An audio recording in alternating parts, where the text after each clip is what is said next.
Welcome back. You could say for businessman Michael Coles, ignorance is bliss.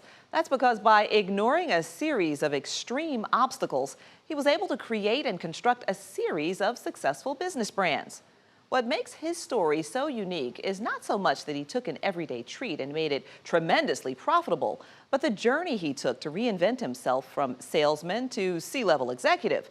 A journey that tested the limits of mind, body, and soul, and led him to plant seeds long ago that today are sprouting a new crop of entrepreneurs. It's all in today's Executive Profiles with Ed Baker. I want to cover your career. I think it's important that everyone get a better sense of how many wonderful, incredible experiences you've had in life. Let's start with cycling. Oh, well, you know, I got into cycling after a near-fatal motorcycle accident. He was in the operating room for 4.5 hours, just putting the knee together. And when I spoke to the doctor afterwards, he said that it had taken that long because when he opened it up, it was like mashed potatoes. The prognosis was that I would recover and that I would be able to lead a normal life, but I would probably need some type of aid, if not permanently, at least part of the time.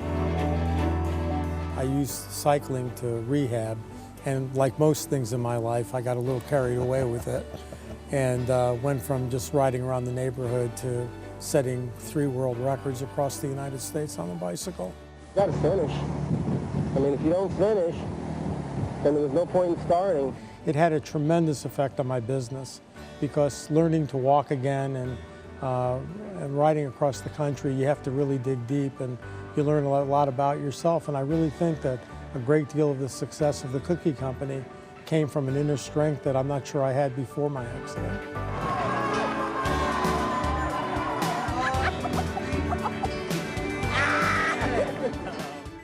Great American Chocolate Chip Cookie Company, concept to execution to exit. We started the company with only $8,000. There were already 3 major companies in business at the time, one with almost 100 stores, 2 with almost 50. And you know, by the time we sold the company in 1998, with sales of over $100 million, those companies were all gone. Where did the concept come from? I mean, it's cookies. Yeah, it's cookies. I was at a clothing show in San Diego, and I saw a cookie store in a mall. And the hundreds of people standing in line, not hundreds, but 100 people standing in line waiting to buy cookies. I got in line, had a cookie, wasn't very good. And I thought to myself, you know, I got to get out of the clothing business. I'm traveling too much. I got 3 small kids. I want to find something else to do. And while I'm figuring that out, I'll open a cookie store. And it took off, and the rest is cookie history.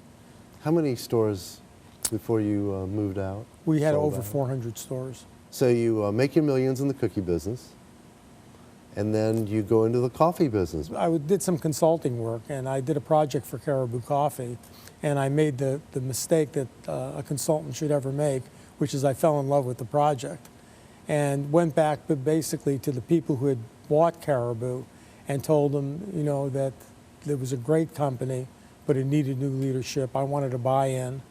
And I did, and become the CEO of the company. And I took it from, you know, where it was, had about 170 stores. We tripled the size of the company in the 5 years that I was there. You decided to write a big check to Kennesaw State before it was a university. Did you ever think that this university would be what it's become today based on where you started with that? Well, you know, it is a extraordinary, humbling experience to have your name on a business school with the kind of reputation that Kennesaw State University Business School, the Coles College of Business, has today. And when we made the gift, you're absolutely right. I never imagined that the school would become what it has. And now you're teaching there. Yeah.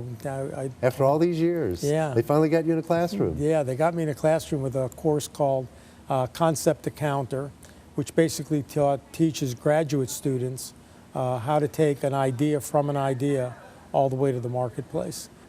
So what's the philosophy and what's the psychology behind your success? What do you tell these students? You've got, first of all, you got to work hard. I mean, there's no easy road. If it was easy, everybody would be successful. But I think for me, it's the ability to bounce back. It's the ability to know you're going to make mistakes, you're going to get knocked down. And I think the secret to being an entrepreneur is not whether you're going to get knocked down. It's a question how resilient you're going to be in getting back up. So what do you tell the students of today who want to be entrepreneurs of tomorrow to watch out for? What should they be conscious of? Watch out for the doomsayers, because they're always around. When we started the cookie business, you got to think about this. I told all my friends who knew me only as a clothing manufacturer or retailer that I was going to go into the business of selling chocolate chip cookies in a mall. They all thought I was crazy. And they said, you'll never sell a franchise, no one will be able to get financing, and if they can, it's going to be too expensive. You can't let people discourage you. If you believe in a concept and you believe in an idea, you've got to get out there, in the words of Nike, and just do it. So I know you have another passion, it's photography. I do.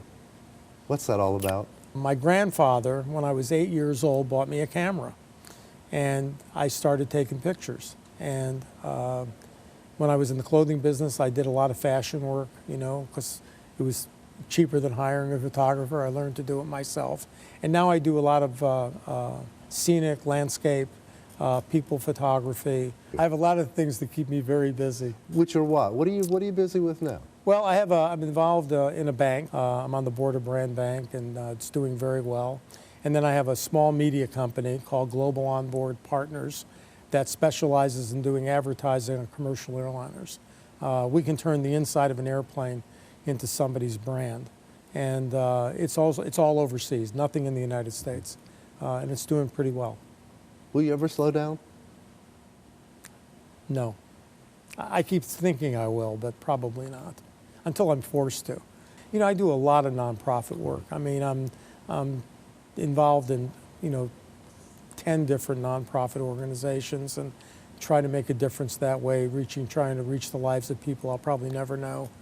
But, I think when you've been given a lot, you've got to give something back. The Michael J. Coles College of Business at Kennesaw State University is now the second largest business school in the university system of Georgia, with 6,000 students enrolled. And to help those students land jobs once they graduate, the school offers the new Hughes Leadership and Career Program. The Coles MBA ranked #1 among public universities in Georgia by Business Week. Up next.